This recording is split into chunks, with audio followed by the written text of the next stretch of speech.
Welcome back to Day 2 of the North American LCS Summer Promotion Tournament. Game 3 is coming up in a minute. Renegades are already up 2-0. They're one game away from rejoining the LCS. Of course, they had two very dominant games over Team Renegades just now. Yeah, they really did. And one thing we do have to note is another substitution is coming in. RF Legendary for FLICKR. So FLICKR was 7,000 goal behind Seraph in the last game. This is what substitutes are for, right? You have a player who underperformed in one game. You switch it out. You try and start something different. RF Legendary spent a fair bit of the split on Renegades, but he went over to TDK in the trade that happened. Two top laners for Seraph, essentially, and a mid lane trade between the teams. And now, you know, it's really do or die. They're putting in their 7th player of the series. They've played against 10 different champions from the other side. Yeah. Like, they're just trying to change the matchup in as many ways as possible to try and get something to work. And to their credit, the changes have worked. And the one change we saw when Bishu came in for Trance, OQ went equal in lane and ended the game like 5-0-3. Like, that's a good thing. If RF can do the same thing here and hold up with Seraph, now this is a winnable game, absolutely. And that reverse sweep can totally happen. RF coming with motivation. Okay, look, he's got to win 3 straight. He can only go 3-0 or he's, you know, the team is out and waiting for tomorrow's match. But the chance is definitely there. I do have some belief that TDK can pull this out with this lineup. We'll see if it can happen. Also, to talk about this a little bit, Renegades are, of course, on the cusp of rejoining the LCS. Let's hear what Freeze had to say and what that means for the team. For us, it's very important since it's another chance for us to redeem ourselves and show people that we can actually come back from a slump we had in the early stage of the split and show that we're worth being in LCS. Yeah, and something about Freeze throughout the whole split is he has had unwavering confidence. Yeah. Even when they were like 1-5, I remember we had a week 3 teaser because it was talking a bunch of trash, being like, I'm the best AD carry around, you know, I always win my lane, we can win, we just got to take this. And every single game he'd go into, he would expect to win, even when the results weren't painting it that way. Right. Now they had the late season trade, Seraph and Crumbs have worked very well together. They seem like a top lane focused team who's getting advantage out of the top lane, and that is exactly where Freeze wants to be because he's able to create his own advantages, and it means Renegades is winning all over the map. Yeah, and Freeze has been very good to his credit all year long. He's definitely been one of the best players in North America, especially for how badly Renegades was doing for most of the year. We'll see how much more can be salvaged now with this one. Renegades could make it 3-0. We are switching sides, though. This is, of course, on the 3rd game where Renegades had chosen to play red before the day ever started. Yeah, and I just have to note we have a slight production error here. The bans are not displaying, so I'm going to tell you guys at home what the bans are. TDK has banned Graves and Rise thus far, and there's been a Poppy ban on the side of Renegades. They're about to go towards ban 2, and it is a Bard. Okay, so Poppy, Bard banned by red team, Graves, Rise banned by blue team. You can see that with flares off in the lineup, there's no attempt at playing Rise themselves. Alex could play, but either way, they've banned it themselves. The Graves still not being allowed for Seraph in all 3 games. No surprise there. And you can see what's interesting is the Renegades early pick on Bard they had back in Game 2. They've now banned it themselves, again, respecting the fact that Bishu is a good Bard player. One of the few supports he is very efficient on. So you're seeing Renegades use picks and bans kind of interchangeably to deny things. The final ban comes through for Team Renegades, and that is Azir being banned out, although looks like we had Champ Select end a second ago. So yeah, we'll have Champ Select remade in a minute. Yeah. Dropped it at Champion Select. So the bans that stand, the Azir one hasn't counted because I believe the teams were being messaged that they needed to remake Champ Select, but the first 4 bans in Champ Select will remain the same. So Graves, Rise on one side, Poppy, Bard on the other, and we should be getting back into Champion Select as soon as possible. Yeah, players are refilling back into the lobby, getting back into the order, and we'll start it in about 5 seconds, I'll say. Yeah. We'll get ourselves back into Champ Select. 2, 3, 4. Oh, you're making me a liar. Look, they're all in the game, just waiting for QA to be like, yeah, just hit that start button. So I blame RF Legendary. Yeah. You know, he's new to the stage again. He got ready really fast, by the way. By the way. So the players have a certain amount of time they're allowed to warm up when they get substituted in. And RF came in. He's been sitting in the stands watching. He jumps on his computer, maybe plays for about a minute, says, yeah, I'm ready. To be fair, he did play like 14 games already this season, like on stage in the first place. Like, yeah, just feels like old times. Yeah. You know, our team is losing a bunch of games. Now it's time to start winning a few. Definitely can be a possibility here. Mm-hmm. And, okay, and it's well past 5 seconds, so now I'm just all kinds of wrong here. But, yeah, I do want to see how the adaptations continue. So far, I have liked Renegades drafts a decent amount. Game 2 is kind of weird, but at least it was sort of intimidating. Yeah, exactly. The thing about Renegades Game 2 draft is, while we're going through, we're like, what is Renegades doing? Not because their picks were bad, but because their picks in Game 1 worked so well. Right. And it's very rare that you go away from you can just pick Echo again. Working. If it's not broken, don't fix it, is normally the saying. Mm-hmm. But for Renegades, if it's not broken, still do something else. Just because it's cool upgrade to it. do multiple things, apparently. Yeah. You know, that lineup of champions was 40 minutes old. Let's get the new version. Let's patch it up. Let's make sure the drivers are up to date, and we'll pick a new champion in this one. Yeah, so the head ref's talking to the players, said, yeah, there was a bug with the spectators. Sorry, guys. The first 4 bans will still stand, which is the Graves, the Rise, the Poppy, the Bard, and now he's going to tell them to get back onto this one. So Seraph said NA camera because there was the bug with the stuff, so I'm glad we still got the smack top coming in. Although Seraph counts as NA basically now, so I don't know he's what NA resident, so... Yeah. NA top laner Seraph at this point, honestly, as far as the legality of it goes. And Champs League will be resuming shortly as the refs told them what the bans are. We will maybe see that Azir change. We don't know right now. But the important thing is we're not committing to a number of seconds before Champion Select goes in. That's the important thing. You know, we learn from our mistakes here when we say unfortunate things. But no, really, I'm wondering what the final 2 bans are going to be because it's going to be a little bit different. We have Renegades already switching up their bans again with a Bard ban. Yeah, it was a Bishu specific. They picked it second round blue side to get it away from Bishu and then banned it here in this game because that's the target ban, right? That's the respect ban or at least the steal away. They thought Hakaho could play it well. He did fine on it. But they don't think that they could get away with taking it first round red side here. And they know it's not first pick worthy. Like they're not going to rush it that early, but if they can't get away first picking it red side, then it would go over to Bishu as a pretty easy pick second round blue side. And yeah, that was sort of what the ban was worth, is that this is where you'd probably get it in the rotation. We'd rather contest other things with our first 2 picks. And that to me actually marks a good ban. It's a ban that you know you wouldn't be able to contest, that you don't want them to get. And I think that's an intelligent ban, so that one's pretty smart. I wonder what their third ban is going to be. Right now, Echo is still on the field with that thought about. Echo is definitely a first pick worthy champion. Any top laner worth their salt should be picking him up and knowing how to play him. We heard Lolo talk about that actually when we talked about Liquid. You know, it's like, hey, you played a bunch of tanks. There's new tanks. How'd you prep? I just put a bunch of games on them. I made sure I could get those ready. And he did so pretty well. We get through with the picks and bans, and we see that Azir is, in fact, still the ban on the table. So that will count. The graphics issue was unable to be resolved, which is why you guys see this Champ Select in its pure form. In its pure form.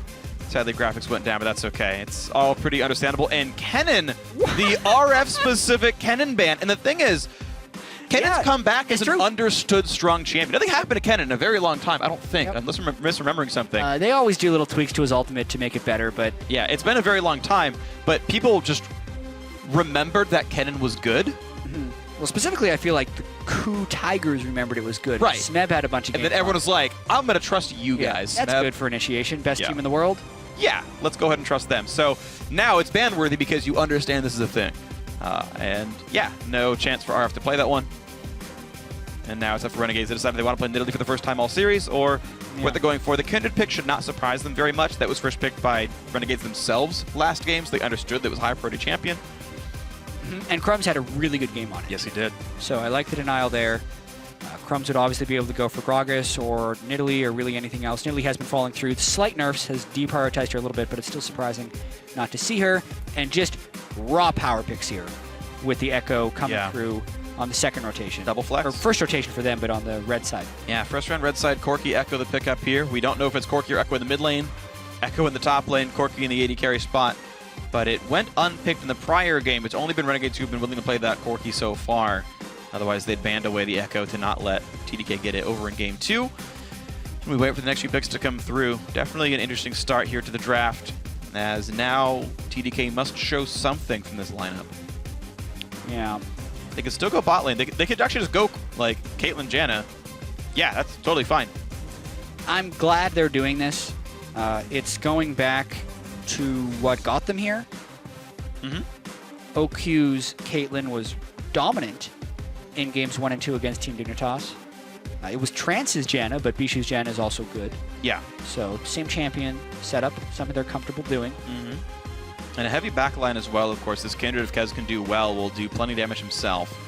And the question is what's going to fill it out. You need a top lane tank, but there's plenty still available. There's Maokai, there's Rammus, there's Nautilus, there's, heck, even Trundle if you really want it. Only Poppy and Echo are off the table for RF. This Lulu would be interesting. Oh, yeah, the Lulu ban got dropped. The Lulu ban got dropped, but they already have a solo lane Echo. And if they were to pick the Lulu, they would be left with a pretty much only magic damage team. And TDK is still left to pick their tank line.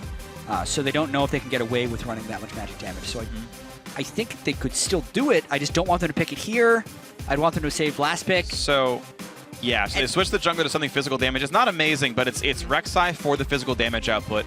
And I think they can still flex Lulu to support. Notice they've not picked a hard support. I like Lulu and Janna, by the way. The actual fighting potential is quite good. You can insta-pop her shield.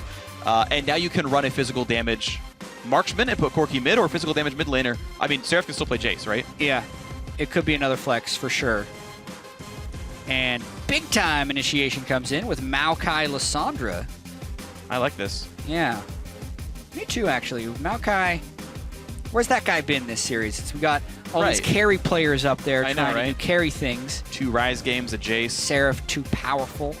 Right. But really, that's kind of what we would expect to see is Maokai and Lissandra. It's great initiation potential, great burst damage from Lissandra, and it backs up their double marksman in the back.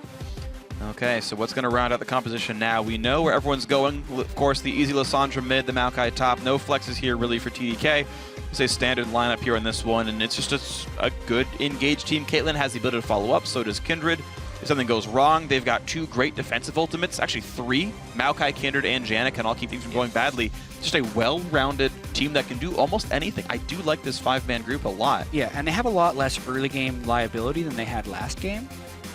Wow. Well, if that's how they want to end the series, what it's going to be for Diana, I assume for the mid lane meeting top Echo. Seems. It's funny. Go ahead. They're going to swap the Lulu to the support, but they're not going to bring a physical damage mid laner. They're just going to bring more magic damage. Surprise! I think. I don't love this because Alex is going to get an Abyssal Scepter, Kez is going to get a Maw, and RF's going to build a Spectre's Cowl first item into probably a Spirit Wizard in the Banshee's Veil. And yeah, that's really efficient here, and you get to multiply that with all the healing that Bijou gets to provide, the damage reduction that RF Legendary gets to provide from the Maokai, and I think this requires Renegades to outplay the macro game or snowball early game. Snowball is something they've been able to do very well for themselves, so it's not the biggest surprise that they can do it, but yeah, by comparison, I think TDK's comp is much, much better.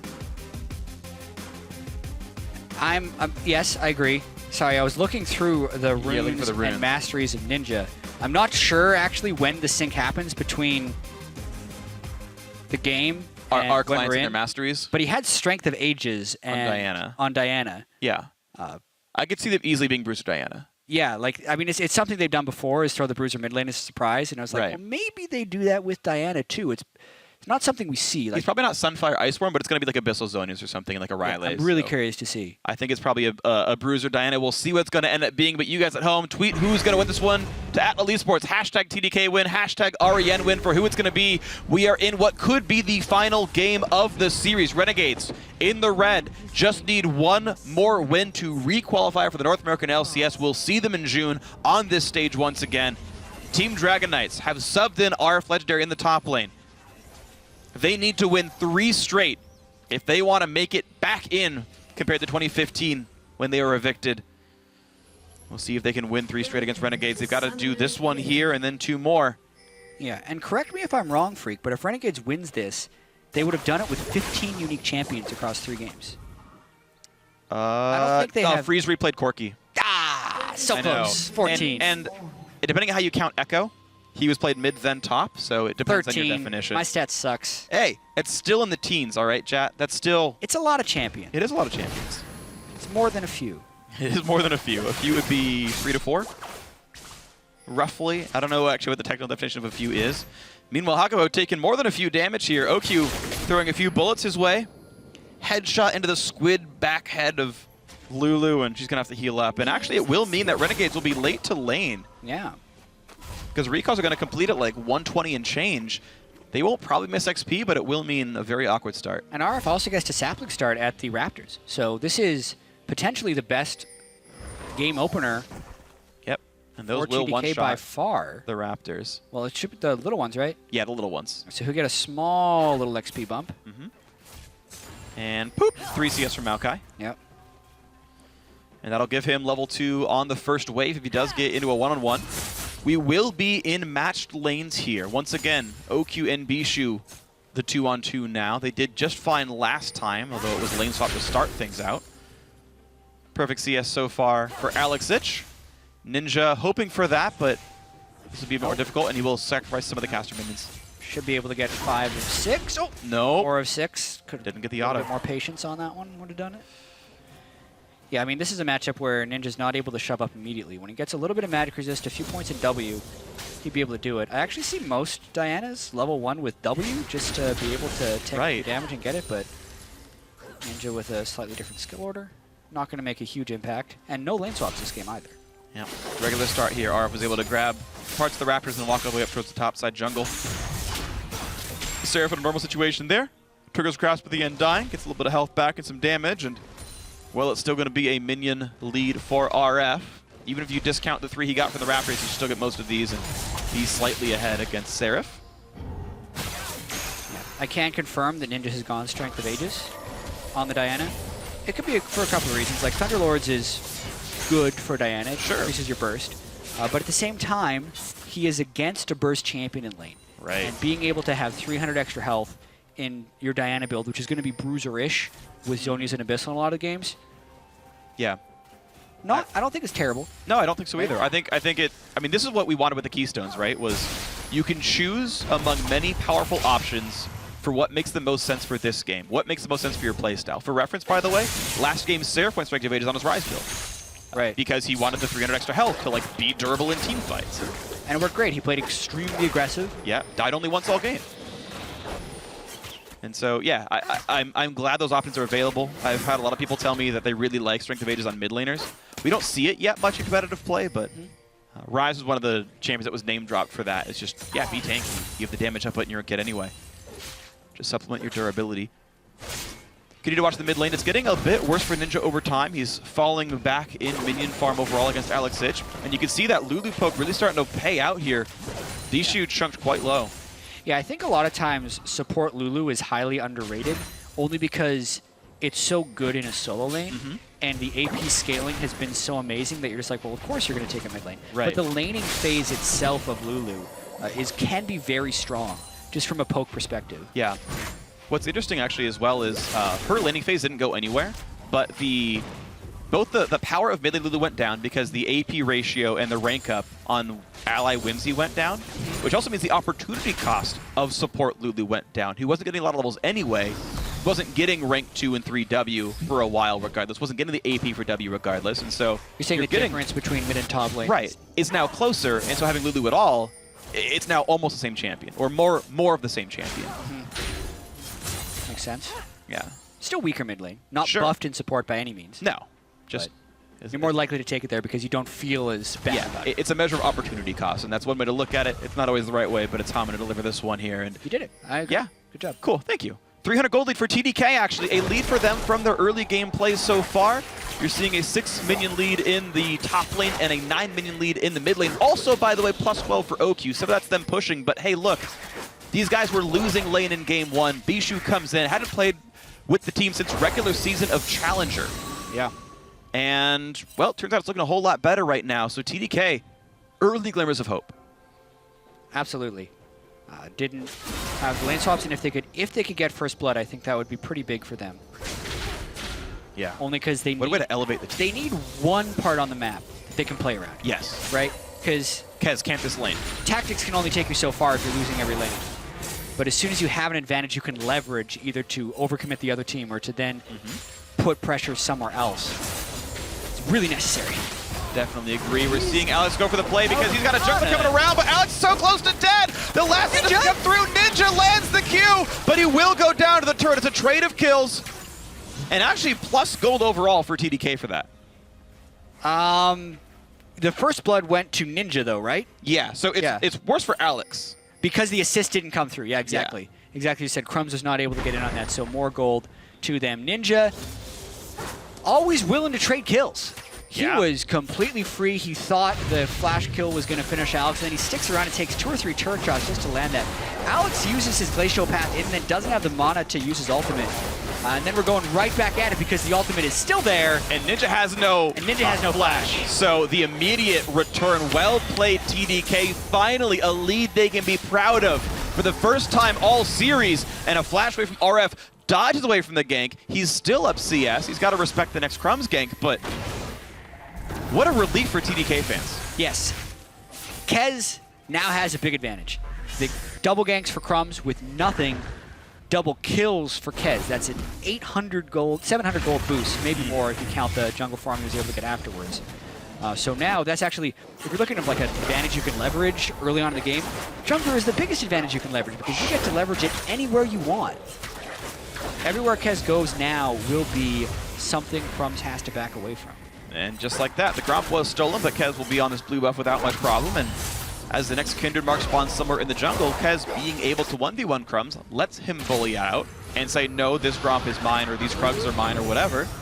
And we might see that start pushing forward again. First few recalls have come through. Hakuho just earned more money from his Spell Thieves and has Sightstone already. Not the same case for Bishu, so he's got to be a little bit sad. The early ward coverage comes down for the Renegades bot lane. They should stay afloat. But 71 to 54 in minions. You can see a Phage recall versus a BF sword. Not in the favor of Corki. No, definitely not. He's pretty far behind. I mean, that's what OQ and Bishu did with the Caitlyn. Well, OQ and Trance did in the games against Dignitas to build a lot of their advantage. They just took Caitlyn, won the lane. And then just congratulations. Was a better mid-game team fighter because they went for super efficient. And by the way, in terms of talking about auto-attack DPS, Infinity Edge into 2 Zeal items is the most efficient path. Just 80% crit chance is the best stats you can get. Caitlyn does actually scale inferiorly with attack speed. I think I was going to live here, so I'm going to talk about Caitlyn some more. Yeah, it's just a matter of how much gets traded back. Yeah, her base attack speed, instead of being 0.65... Okay, let's talk about the fights, Crumbs though. couldn't see. Crumbs knocked into the air, taking plenty of damage, has to flash away. Will there be a chase? Not enough of one, but it will be damage and a forced recall out of Crumbs. But still huge. Kez can now take control of the Dragon Pit. Absolutely, and that could be a dragon whenever it's time to start stacking that Devour. It has been completed. You can get 5 stacks if a dragon ever goes down in his vicinity. RF. He's got like the perfect situation going on right there because he can get the Scuttle Crab and the Dragon as well as just completing his Devourer. Yep. Oh, man. And it was even a Kindred Mark, so that's really good for him. 2 stacks, I believe, now is what Kez has. Go for the Dragon. They don't want to. Does not want the Dragon. Bot lane was not under enough control. Even though Crumb's ulti is down, he can't get back across the map that fast. Just no more. Okay, so talk about Caitlyn a little bit. The default base attack speed for a champion is 0.625, and Caitlyn's is 10% lower than that. So it's 0.5 something, right? So automatically that number is 10% lower. It's very low. It's very low. Because that's the number that's multiplied off of every attack. Everything is multiplied by that number instead of 0.65, it's 0.5 something. So that's 10% lower than a default. However, her level 1 stats has 10% attack speed on it, similar to Diana passive. So it feels like 0.625 as a level 1 champ with no runes and masteries, but all further attack speed is 10% worse. Doesn't multiply, sorry. Forever, because it's multiplying the 0.56 number or whatever. As a result, even though it feels bad buying daggers on Caitlyn, you have so much auto-attack uptime, and your laning phase is so good, and because you're so safe, you can build a really greedy 2 Zeal items Infinity Edge build, you end up doing really good damage. Yeah, I think that's an interesting did you know, especially for people if you're ever reading patch notes again and you see a base attack speed change. A lot of people would think that that's mainly about, oh yeah, now at the start of the game I'll attack slower. But no, what that means is every attack speed item you now build is less effective because everything is off of that base number. Yeah. It's not intuitive by the names of the skill, but that's exactly how it works. Yeah. The ways to think about that is if you're like 5% less whatever, you just do 5% less auto attack DPS. You don't have to consider any real factors like, I do 5% less damage, done. Yep. There is one side benefit in that it actually does specifically deprecate the value of things like Blade of the Ruin King. Because now you just won't get as many procs compared to other ways you can think about the items and whatnot. You are now forever a worse Ruin King user than other champions. But yeah, it's you do less auto attack DPS by 10%, but her uptime is very high. And she buys a Hurricane, so it's you get that back via item efficiency. And he's up 23 CS. Yep. So feels good, man. A lot of success coming this game. All right, here's the push into the top side. RF Legendary doing battle with Seraph, and RF really not taking much damage. Feeling okay in this one. They're trading pretty much equally, though. The tank battle up there going fine. Freeze getting poked down a little bit. Some damage from OQ, and the shields from Janna certainly help. BF Sword into Zeal. OQ, the first Caitlyn player I've seen buy intelligently and actually go for a completed Zeal item before finishing the IE. I think actually Freeze did that last game as well. But which is weird because yesterday OQ completed Boots of Swiftness and Infinity Edge before a Zeal item. Yeah. So he's wrong. changed it game to game. The guy just buys items based on what gold he has. Like I've watched so many OQ games in Casting Challenger. He just buys what he can afford. Which at the same time, like that is good. A lot of the most optimal things. You run into a lot of unnecessary deaths if you're really greeding for an extra item or you need to do an item path a certain way. What is optimal is BF sorting to Zeal, but it's not always realistic what you can do in the game. Yeah. And now they get the extra Devour stacks. Solid stuff. Kez can feel good about that one. +5 for the Dragon going down. 6% more attack damage and ability power for the team. And whoa, Alexich taking a whole chunk of damage. Ninja, actually, hold on. Is that Grasp of the Undying or is that Strength of Ages? Hold on. No. I thought I saw a green poof. Oh, no, it's Strength of Ages. You're right. Strength of Ages. He had 11 stacks. I'm silly. Yeah. It was Crumbs had killed the Krugs, or the Raptors, and that gave him 10 health. That's why I saw a green swirl coming in. The particle trick because it's the same particle almost. Yeah. Okay, now we're on the same page here. So actually, Crumbs just gave 10 HP to Ninja. Which is assisted on the Raptors? You don't have to assist, you just have to be nearby. It's just nearby killed by a teammate. Okay. You have to do nothing special. Yeah. You can heal teammates, by the way, by just killing a wolf camp near your jungler as he's running away. You get 6% max health back. 5 strengths of Ages and the entire team clears the jungle. Everyone gets 60 health. Yeah. I mean, it's true. Probably not optimal, but I mean, there is some synergy there. So Rod of Age is done for Alexich, plus cooldown boots, early Abyssal Scepter, and yes, indeed, the Arm Guard in from Ninja. Of course, again, it's a very magic damage heavy team here. You're seeing already Merc Treads done for RF Legendary. We'll see how much more magic this comes through for the team of TDK. Yeah, and Seraph's getting Dove here. He's going to have the ult, but that's not going to heal him for much. And he's very, very low, but Kez could not quite dive the turret. Didn't want to go for the dive all the way in and pop himself ulti for that one, but now re-engage on the mid side of the map. Alexich has a blue buff, ults Ninja, but Abyssal Scepter makes him pretty damn tanky. Good roam by Bishu. Yeah. Spectacular roam by Bishu. Ninja was going to want to extend that because he had the auto attack damage coming through and his cooldowns were going to cycle before Lyssandra's. Yeah. So he actually wanted that trade, but it makes it a really favorable trade for Alex, the fact that Bishu roamed in to stop that. And I actually feel like Renegades is in a pretty tough spot here, even if they fought back by about 400 gold. Yeah. Mainly because the bottom lane is going so well for TDK, and he's on a carry who will be able to do a lot in the late game. And Crumbs, with this Rek'Sai, picked physical damage so the team would have a mix. And therefore, I don't think he's going an optimal Rek'Sai build. He fell a little bit behind in the early game, so he went Sightstone so they could track Kez, which makes him not that bruisery. And now he's going Sightstone into what is probably a Warrior enchantment because he wants more physical damage. I would have much rather seen a Cinderhulk enchantment with the Sightstone because he's just not far enough ahead to go with such an offensive item build with Warrior and the Sightstone. If you're going to do that, I feel like you need a lot of excess gold. But if they still execute well, he'll be able to get the current advantage. I just see a Warrior Sightstone Rek'Sai walking into an Infinity Edge Caitlyn soon. And just dying. Yep. Yeah, it's going to be tough stuff for Crowns, but he'll try to counter jungle what he can. Meanwhile, topside is, though the farm was close to equal, Seraph actually winning that matchup quite nicely and knocks the turret down. So first turret of the game does go to Renegades. Crumbs gets the red buff himself as well. Kez late to the party. And a flash because Hakuho was cut off by the Caitlyn. Yeah, and looking at it now, Crumbs has somehow gotten a 1-level advantage onto Kez. I'm not entirely sure how that happened. Kez will hit 10 off these Krugs, but it's at least a half-level lead, certainly. It's a good stuff for them. We saw an engage in the top side, but now a fight in the mid lane. Here comes Crumbs as well. A flash will keep Alexich safe, but now Seraph really pushing down RF Legendary. The Sheen is in, and look at the damage output he's got. Takes some minion aggro, but this does not look great for the Maokai anymore. Sheen and the Bomby Cinder. It's crazy, actually. And Dark Seal as well, by the way. Something we've seen a little bit out of LCK. RF is going to be going down for this one. Jumps into the turret, still goes down. Flash for nothing. Seraph is the killer on this one. Bot lane goes down, but RF going for a greedy build, getting a Rod of Ages and getting punished for it. Yeah, instead of going tank Maokai, he wanted to go Rod of Ages to get a little bit of damage off. I can respect that, but it is really worrying when Seraph doesn't even have to build a single magic resist item against a Maokai who's doing magic damage and he's still winning the trades.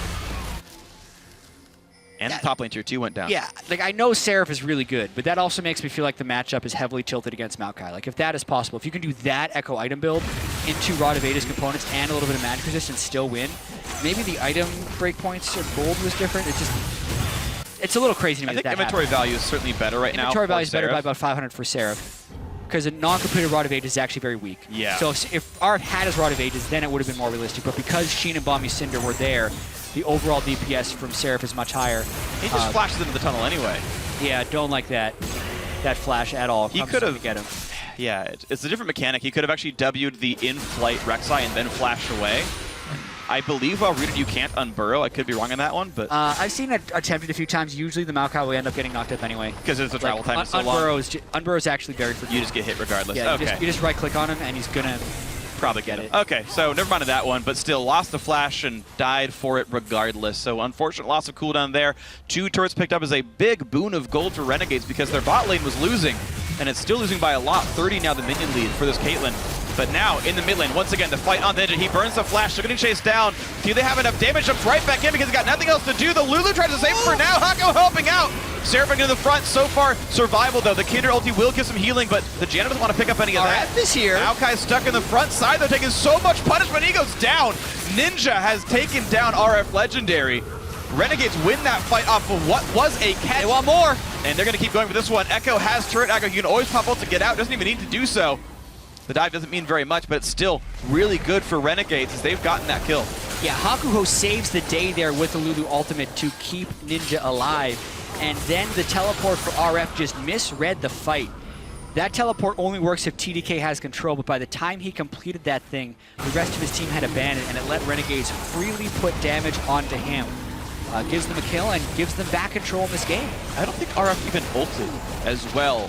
I went back and looked at it, and I don't think he even pressed R to tank up longer, so unfortunate misplay there by him, and it's Renegades also picking up a Dragon for themselves, so now this team is winning up a kill, up a turret, and up a good 2,000 gold.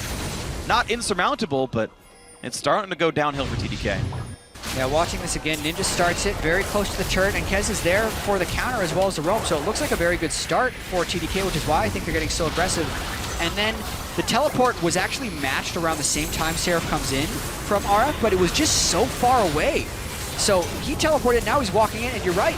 He doesn't even use his ultimate before the fight begins. That is just a straight-up misplay. You need to use ultimate as you're walking into a fight for Maokai. Unless he had somehow used it clearing away beforehand, it just wasn't quite up at the time, but I don't think that was the case here. Yeah, RF now replay, look like this up. Yeah, I'm pretty sure it was as well. Crumbs gets a clear away pink ward to make RF run away from him. Unfortunate stuff here. 0, 2, and 0 on this Maokai. Rod of Ages up there now going for some... Why is Maokai building a cloth armor? I think he wants it for general tankiness, but I think he wants cooldown reduction more so than anything. He should be going Visage next with a Kindle Gem. That would be a Kindle Gem, and Seraph's just going to evaporate this poor guy. Yeah. And into Firewood he goes. RF Legendary is gone. Now the re-engage. Kez having a kite back, but he's so close to killing out Seraph, who ults back. Has to pop his own ulti, but now we have the Janna here. No ulti up. The Lulu ulti comes in, but it should still be enough to kill off Seraph. Caitlyn putting in the auto attacks. Ults in for it as well. He's got nowhere else to go. OQ does turn one back. A 1-for-1 top laner's traded. And again, gold to the AD carry is important, but OQ has still a lot of room to go. Yeah, they still kill RF Legendary. Seraph drew a lot of attention over there, and maybe Ninja gets some pressure on the bottom lane. The pressure created by Seraph in the top lane is just leaking into other lanes. Yeah. Re-steals a red buff. Renegades gets the rest of their pressure. And Alex, okay. go for it. Ults freeze, plenty of damage. Can't quite get the kill though, sadly. No other damage was around to help that one, but good to know that Freeze had to heal. Yeah, Alex can almost one-shot freeze. And that will happen for a while. Yeah, I think Freeze will go Infinity Edge, and then he should be going for Hex Drink or a QSS with his next set. And then that'll stop. We do need to talk about the top lane mismatch in this series, though, because for sure, Seraph and the rest of Renegades have annihilated TDK, and they've made the switch from FLICKR, who had an awful game too, to RF, and it doesn't feel like RF has been able to come in and recover. He started the game off decently and pretty well, but a bad teleport, and now what looks like a pretty bad itemization choice is making the situation go from bad to worse, because Seraph is really huge now, and with his build, pretty heavy armor, Sunfire, Cape Ice, Spawn, Gauntlets, that's going to be up in OQ's face for most of the fights. Yeah. And OQ is really the main win condition for TDK. So I think this has to get to a really late game for that equation to start working in TDK's favor. And I don't know if they have that time, since Renegades opened up a 4,000 gold lead now, 21 minutes. Sure, yeah, they can keep pushing this one forward. Thankfully for Kez, he got another Kindred mark there off of taking down topside Scuttle Crab. It's not too bad for him, but it's still a difficult road ahead here. TDK fighting for survival in this series. Again, even if they do lose this game, they can still fight tomorrow for that last spot in the LCS. But the real advantage here is that Renegades are just this one game away from reclaiming their position in the 2016 summer split. And they're going to look to make their next big play, as Ninja is the dedicated split pusher, does have teleport up, fighting against Alexich. Business up on both these guys. Now actually going for Nashor's Tooth as well, so really wants to have that high uptime team fight that lends itself to the Strength of Ages choice from earlier. Yeah, I think it's also a bit of a split push choice. Back when top lane Diana was a thing 2 or 3 years ago, Nashor's Tooth was like the first item on her. And you always just go to the side lane. You shove so quickly with Nashor's because you get your 3-hit passive to clear the back line of the waves so often. And if you're in an extended team fight, like you say, it is good because you get a lot. The passive damage actually scales really high. Definitely does, and now the fight for the bot lane. Tier 2 turret. Janna Shield comes in. The flash engage. Whoa, has a self-ult. Alexich coming in. They don't have to burn flash, but did get some damage on a Crumbs who gets a Lulu ulti. The Janna knocks him actually back after Crumbs flashes away. A trade of ultis and summoners. Kez still on a bit of a chase, but won't bite off more than he can chew. But look at that. Seraph was pushing the mid lane, and mid lane tier 2 is gone. Yep, it's the same thing that Renegades have been doing in all 3 games. They set up split pushing, they dare TDK to initiate, they fight them 4v5, and then they take a turret. Like, that doesn't necessarily work all the time, but it's been working for them very well in this series because TDK has just not been able to put good, clean initiations together.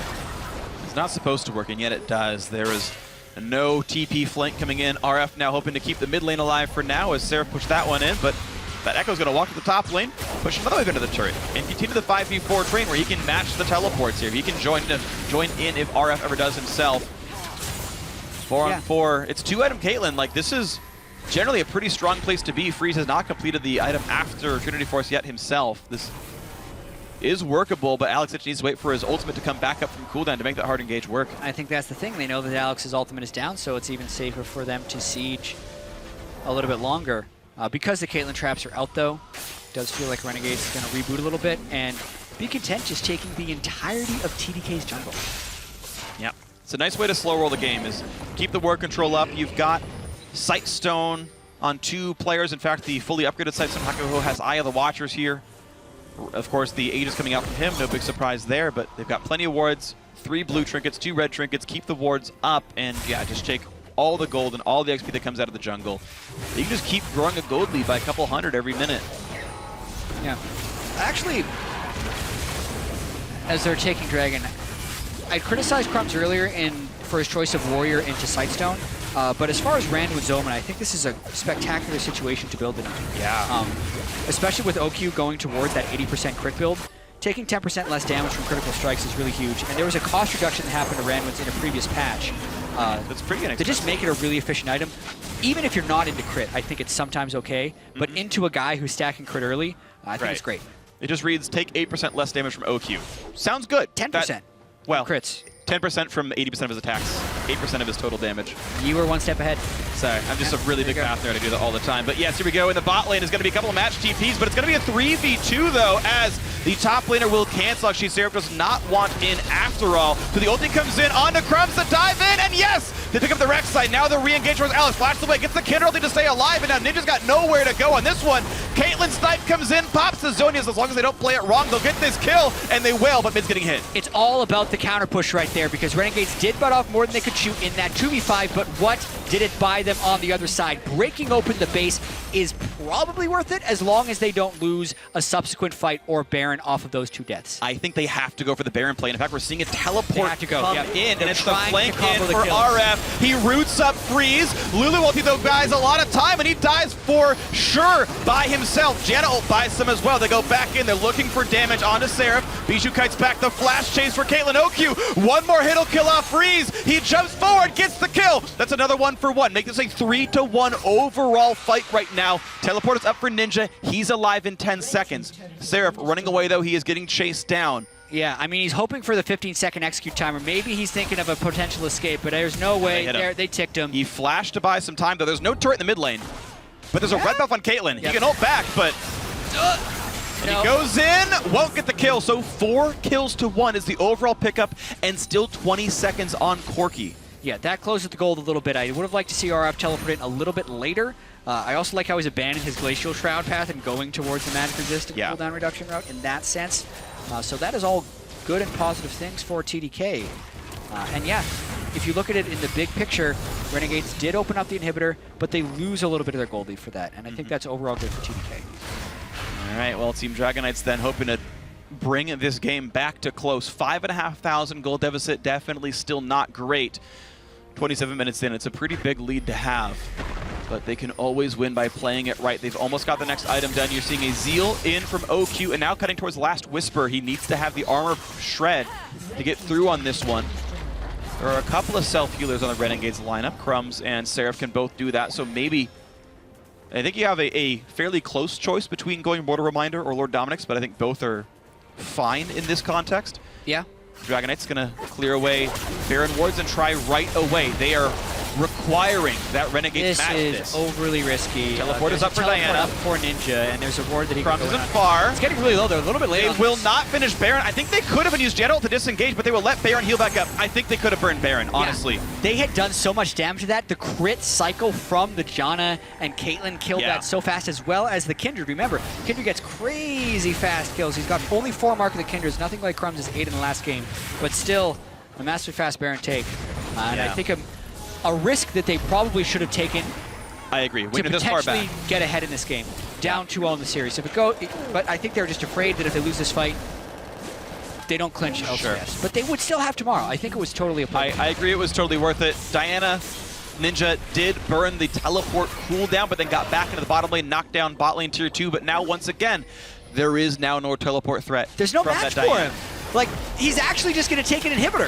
Okay, well, the 5v4 has to be won by TDK, but this time around they're getting poked out by the Corki. This could just be a game-losing play right now, but they're going to stick to the Baron pit as the inhibitor will be going down. In comes Seraph, knocked back by Bijou. Onto the Baron they go. Who's going to pick it up? The smite comes through, and it goes to the red team. Crumbs takes it. They're probably going to win the team fight as well. It's a 1-for-1 so far, though. Kindred buying time. They're going to win the game, backline is huge, and yes, the Nexus is still just dying.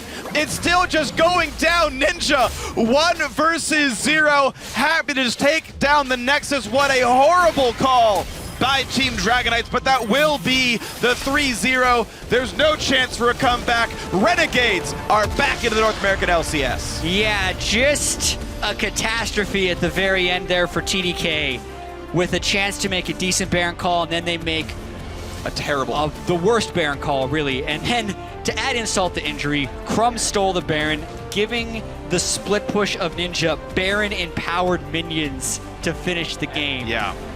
But that is not the defining moment in the series whatsoever. Renegades built on the momentum they accumulated at the end of the regular season, 3-0'd very convincingly this TDK team with 3 very different drafts, showing variety as well as practice on a multiple sets of champions. Yeah. And they are well-deserved to make it back in the LCS. Definitely well-deserved. And I do want to see what this Renegades roster can do in the new split. If this is the lineup that remains, this is the lineup that went 5-2 in the last 7 games of the North American LCS. This is the team that, you know, hard 3-0 TDK, who hard 3-0 Dignitas the moment before. This is clearly a solid team. They're the first team to requalify here in North America, and I think rightly so. Now the question is, how high is this ceiling? Because while the squad deserved to be here because of how many games Renegades lost, this group of 5 players, I don't expect to see them in relegations again. This is, you know, RELCS-agades at this point, and I think they can have fun. No, well, I mean, it's a play off the joke that it's Renegades. Twitch chat loves to put on Renegades. Yeah, it's Renegades, a solid team that can definitely make a run for the playoffs in North America. If they keep getting better, I want to see what they can do.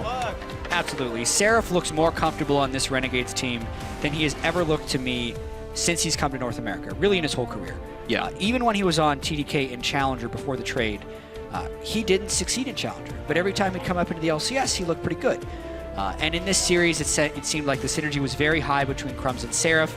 It seemed like the pressure Freeze creates a very menacing team to play against. Ninja is crazy and puts himself in a lot of dangerous positions, which draws attention there. And then you have Freeze and Seraph, who are 2 incredibly high-pressure laners on other sides, and it makes Crumbs look like a good jungler again. because for the entire split, people were saying the Dumbs meme, they're saying he was terrible, but when he has good laners, Crumbs has strategy. Right. He knows how to make the shot calls to win the games, and we're seeing this towards the end of the LCS season and in this 3-0 of TDK. I mean, think about that.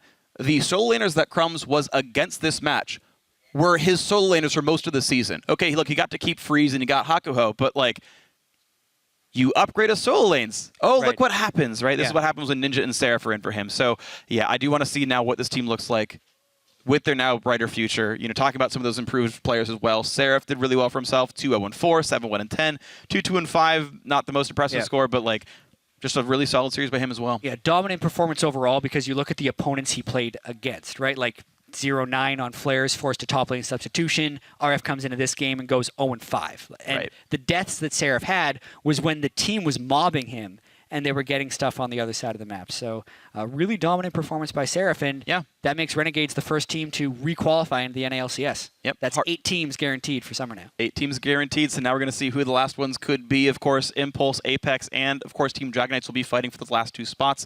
We'll know one of them very soon. As we wrap up this game, I want to bring up one final replay. It's the game-winning fight. It's the Baron fight at the very end where Ninja goes from Tier 2 bot lane to AFK. Yeah, so we know that the Nashor's Zeus Diana is very good at split pushing. It can clear waves well, and we can just roll this right now because there's also no teleports up based on the last Baron dance, and it definitely felt like TDK was maybe thinking about the missed opportunity and they can go for this, but this is straight up a 5v4 on top of the speed shrine that is controlled by the other team. Like, they know they're there. Corky Poke is massive. The Echo is going to very easily be able to come in here. And even if the Baron isn't stolen, it doesn't matter because Ninja is crushing this, and TDK is going to probably lose the team fight. Baron takes them below 2/3 on pretty much everyone, and then the fight, of course, goes poorly.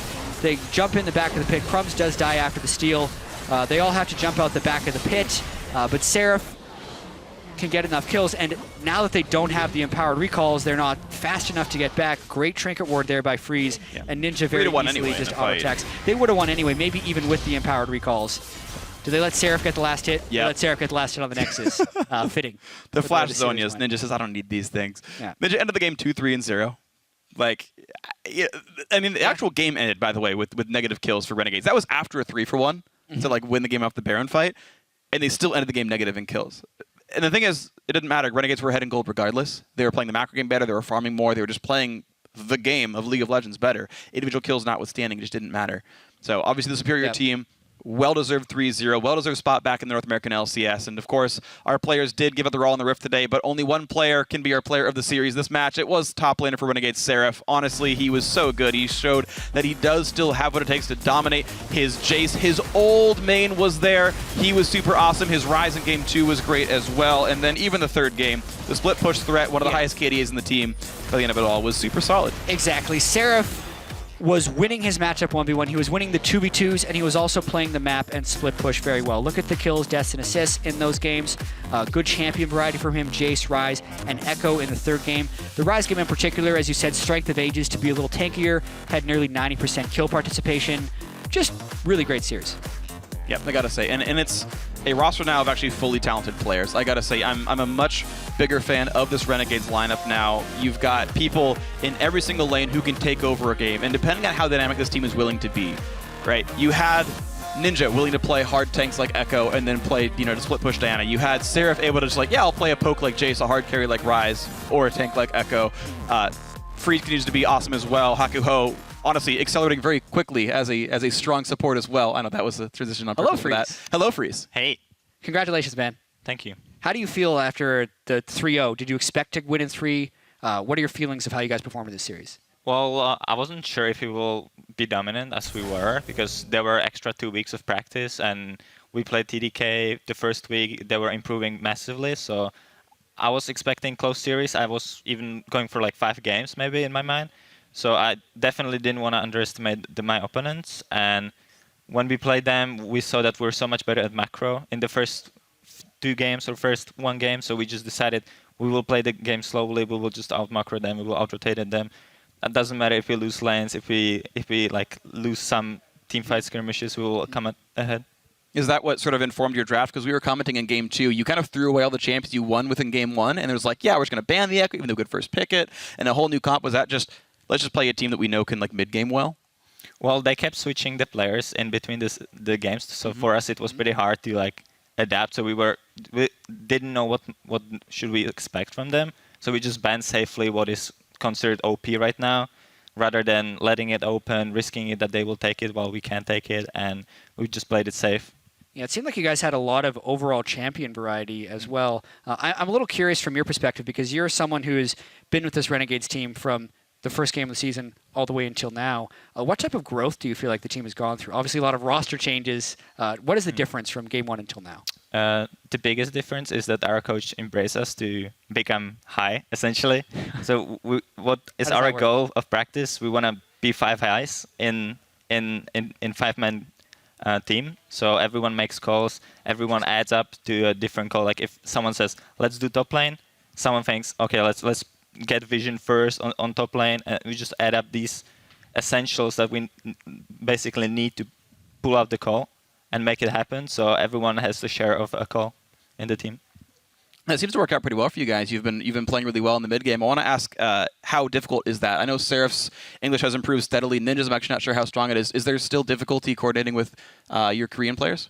Well, there's sort of a delay because Seraph has to translate most of the times if it's complex. But usually, the game is simple, so everyone knows what to do if they're a good player. So you just basically know what to do, and then everything we have to explain is just when we do like a specific Baron play and we bait, and let's say Diana goes bottom, and then we go for like stop their Baron, like in this game, last game. Yeah, that was like we had to like explain it a bit, but it was fine. And it looked crisp enough in the game, certainly. You guys played super, super well, so now you're going to be in the LCS in June once again. I'd been saying that I think you guys look like a playoff caliber team. Have you thought that far ahead? Like, what's Renegades going to be like in the summer split? I think right now we're like top 5 team for sure. We've been scrimming the top 2 teams, top 3 teams. We didn't have like the successful win rate against them, but we've been like 50-60% of win rate sometimes when we have a good day. So that's really good versus the top teams. I know you guys, just to close this out, I know you guys trained super hard towards the end of the regular season. Now that you guys are safely into the summer split, are you going to take a bit of a break, or are you going to continue to scrim like NALCS playoff teams for more practice? I think we will take a break 1 or 2 weeks, and then we'll see if we come back again. I have to go home to my family in Europe, so that's going to take some time. Okay. And then we'll come back and just start practicing again. Cool. All right, well, Freeze, thank you very much for your time. Congratulations on the win. We'll see you in June again. But now it's time to move on. Of course, big congrats to Renegades for earning that spot in the summer split. But of course, we will see Team Dragonites tomorrow for their final shot at the other open LCS spot. And don't worry, guys, we still have more league action coming up today. Our next best of 5 is coming up, Impulse versus Apex, right after this.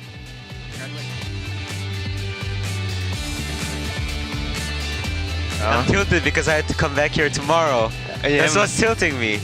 Hey man, no. We can sweep, reverse sweep, and you don't need to come anymore. We're seeing Alex go for the play because he's got a jumper coming around, but Alex is so close to dead. The last one to come through, Ninja lands the Q, but he will go down to the turret. It's a trade of kills. RF is going to be going down for this one. Jumps into the turret, still goes down. Let's find it. Let's go in now. Can do it. We're gonna end. Yeah, just end. Kite back. It's fine. I gotta end. That will be the 3-0. There's no chance for a comeback. Renegades are back into the North American LCS.